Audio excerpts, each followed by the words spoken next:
सहारनपुर जिले में समाजवादी पार्टी का चमकता सितारा है साहिल खान।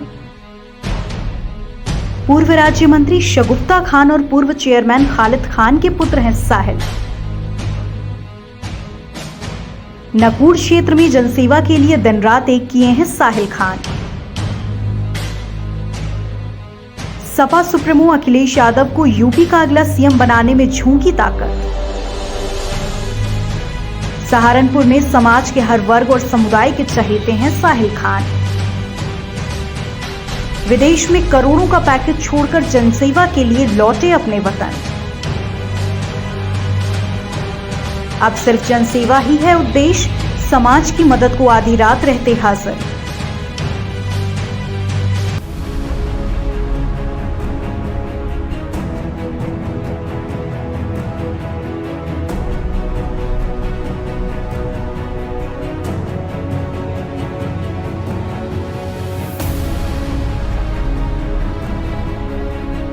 वाकिफ कहां जमाना हमारी उड़ान से वो और थे जो हार गए आसमान से। प्रख्यात शायर फहीम जोगापुरी का ये शेर युवा समाज सेवी और सपा नेता साहिल खान के हौसलों की हकीकत है। पूर्व राज्य मंत्री शगुफ्ता खान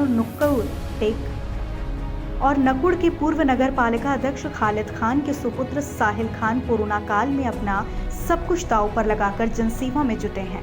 मददगारों के लिए मसीहा बन चुके साहिल खान ने कोरोना की पहली लहर के बाद दूसरी लहर में भी दिन रात एक कर आम लोगों के बीच घर घर जाकर मदद की। जरूरतमंदों को हर वो चीज मुहैया कराई जिसकी उन्हें जरूरत पड़ी। अनाज की हजारों किट बांटी तो दवाओं से लेकर इम्यूनिटी बूस्टर तक के वितरण में साहिल ने दिल खोलकर सेवा की। दरअसल साहिल जनसेवा के लिए 1 करोड़ रुपए सालाना का पैकेज छोड़कर नकुड़ वापस लौटे हैं। 5 अक्टूबर 1983 को नकुड़ में जन्मी साहिल की प्रारंभिक शिक्षा नकुड़ में हुई। दिल्ली से बीकॉम और एमिटी यूनिवर्सिटी से post graduate in international business करने के बाद साहिल लंदन चले गए। यूनिवर्सिटी ऑफ ईस्ट लंदन में एमबीए करने के बाद वहीं पर नौकरी करने लगे, लेकिन साहिल खान की पारिवारिक पृष्ठभूमि जनसेवा की है, इसलिए अपने इकलौते पुत्र साहिल को माता पिता ने भारत वापस आने के लिए कहा। साहिल स्वजनों की बात काट नहीं सके और भारत वापस लौट आए। यहाँ आकर उन्होंने दिल्ली में लोटस ग्रीन कंपनी में बतौर डायरेक्टर नौकरी की। उनका सालाना पैकेज 1 करोड़ था। दिल्ली में नौकरी से सहारनपुर और नकुड़ में जनसेवा का कार्य प्रभावित हो रहा था, इसलिए साहिल खान ने 1 करोड़ के पैकेज को ठुकराकर पूरी तरह जनसेवा में उतरने का फैसला किया।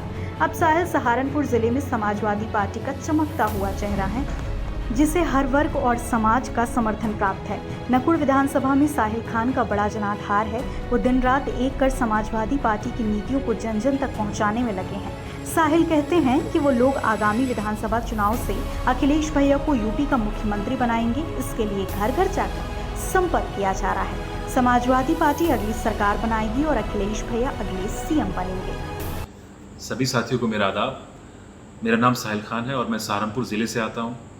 मेरी जो जन्म स्थान है वो सहारनपुर ज़िले में एक छोटा सा कस्बा है, तहसील नकुड़। कस्बे में मेरा जन्म हुआ और मेरी स्कूलिंग भी सहारनपुर ज़िले से ही हुई।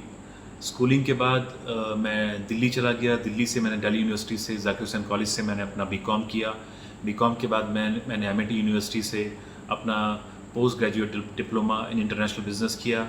उसके बाद मैं लंदन चला गया। लंदन से मैंने अपना यूनिवर्सिटी ऑफ ईस्ट लंदन से अपना MBA किया इन इंटरनेशनल बिजनेस। उसके बाद मेरी लंदन में ही जॉब लग गई थी, लेकिन क्योंकि मेरे वालिदैन का मुझे हुक्म था, वो क्योंकि काफ़ी लंबे अरसे से वो समाज सेवा में जुड़े हुए हैं और वो चाहते थे कि मैं इंडिया में ही रहूं, तो उन्होंने मुझे बोला कि आप वापस इंडिया आ जाइए। तो मैं सब कुछ छोड़ छाड़ के इंडिया आ गया। इंडिया आने के बाद मैंने अलग अलग कंपनीज़ में काम किया और अभी जो मेरी लास्ट कंपनी थी उसमें मैं डायरेक्टर की पोजीशन पे था, डायरेक्टर की पोस्ट पे था मैं। और 2019 जनवरी से मैं लगातार फील्ड में बना हुआ हूँ, क्योंकि मेरे वालिदैन ने बोला कि क्योंकि वो काफ़ी लंबे समय से तकरीबन 40-45 साल से समाज सेवा में जुड़े हुए हैं। मेरी जो वालदा हैं मोहतरमा शगुफ्ता खान साहिबा, वो समाजवादी पार्टी से काफ़ी लंबे अरसे से जुड़ी हुई हैं। वो ज़िलाध्यक्ष भी रही हैं सहारनपुर ज़िले की और पिछली सरकार में वो राज्य मंत्री भी थी। मेरे जो वालिद साहब हैं वो नकुड़ नगर पालिका परिषद से चेयरमैन रहे हैं। उन दोनों का मुझे हुक्म हुआ, उन्होंने बोला कि आप हमारे साथ इतने लंबे अरसे से लोग जुड़े हुए हैं, तो आप इनकी समाज सेवा में आइए और इन लोगों की जैसे हम खिदमत करते आ रहे हैं, आप भी इनके बीच में आइए और इनके काम करिए। तो 2019 जनवरी से लगातार मैं फील्ड में हूँ। जितना भी मुझसे हो रहा है मैं समाज में जाकर लोगों के बीच पहुंचकर उनकी जितनी खिदमत हो पा रही है मैं कर रहा हूं। और मकसद मेरा यही है, क्योंकि जो मेरी अपब्रिंगिंग हुई है और जो मेरा मोटिव है, जो मेरा ऑब्जेक्टिव है सियासत में आने का, वो यही है कि जितना भी हो सके मैं गरीब और मज़लूम लोगों की आवाज़ बनूं, उनके बीच में बना रहूं और जितनी भी मैं उनकी सेवा कर सकता हूं करूं। उसी के तहत मैं लगातार 2019 से लेके अब तक समाजवादी पार्टियों को जन जन तक पहुंचाने का काम कर रहा हूं, समाजवादी पार्टी की नीतियों को। और मैं चाहता हूं कि इस बार नकुड़ विधानसभा से जो हमारा नेतृत्व हो वो नकुड़ विधानसभा का ही कोई बाशिंदा करे, क्योंकि हमारी विधानसभा का एक तरह से ये बदकिस्मती रही है, दुर्भाग्य बोलूँगा ये रहा है कि यहाँ से जो विधायक हैं वो लड़ने वाले भी यहाँ पर दूसरी पार्टी के जो लोग आते हैं वो भी बाहर के होते हैं, और जो विधायक बने हुए हैं यहाँ से वो भी नकुड़ विधानसभा से नहीं आते। तो यही रीज़न है कि यहाँ पर डेवलपमेंट के नाम पे कुछ अभी हुआ नहीं है पिछले 20 सालों में। और मैं उम्मीद रखता हूँ, ये कोशिश भी करूँगा कि इस बार यहाँ से विधायक समाजवादी पार्टी से अगर मुझे भैया का आदेश होता है, आशीर्वाद मिलता है, तो यहाँ से समाजवादी पार्टी को एक बहुत बड़ी जीत दिलवाऊँगा। और यहाँ के जो अहम मुद्दे हैं उनको उठाकर चुनाव जो है वो धर्म और बिरादरी के नाम पर ना होकर काबिलियत के नाम पर होगा और विकास के नाम पर होगा और मुद्दों के नाम पे होगा। बहुत बहुत शुक्रिया।